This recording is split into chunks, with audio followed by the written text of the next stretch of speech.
Hey, good afternoon, guys. This is Pops here at JTech, and this afternoon what we're going to do is turn around and do a running compression check on this little Hyundai. We just want to see how the compression is under a running condition. We've already done our cold compression checks, and we got one that's a little weak, so we kind of want to go in and see if this thing is actually working like it should. And number one, see how well it's sealing cold, which we have done with the static compression test, and then we'll see how it's running warm after we get it started. The idea behind this is to ensure that you don't have a ring problem, or maybe some leaky valves, or maybe even a stuck valve, or a valve that is not seated properly. So what we're going to do is we're going to turn around and take this thing and tear it down for a moment and get it ready. I'll get my tools here. The first thing I want to do is to disconnect the number one coil. This is the cylinder that was giving us problems. So I'm disconnecting the number one coil. I'm going to take it out and set it aside. And this is the one we're going to use for our compression test. So what I'm going to do now is take my compression tester extension, stuff it in here, get it threaded if we're lucky. Well, I guess it probably helps to take the dang plug out first. Sorry about that. Take the plug out and get it ready to go. And got that loose now.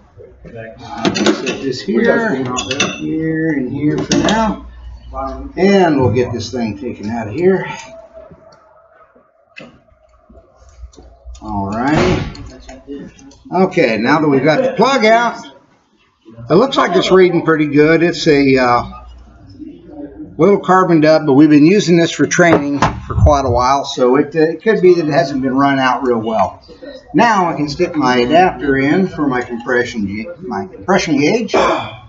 We'll get this done, then I'll boy, you never see nobody. I will get it started, and then we'll give it a couple quick burps to ensure that it's actually working well, and see what it comes up, or it's static, or for it's running high side and running low side. That's kind of what we're after.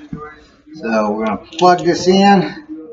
This is the gauge we're going to use. It's a snap-on gauge, so hey, it should be accurate. It's got a little valve relief here for it for the compression. So now I'm going to get in. I'm going to start it and see what it comes up to under an idle, and then I'm going to blurp it a couple times to see what it does on the high side when it gets ready to come up.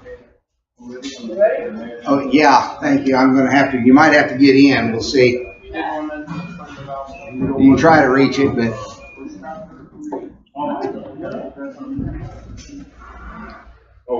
Okay, ready? Yep. Come on.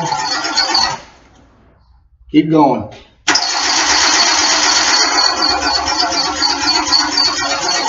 Alright.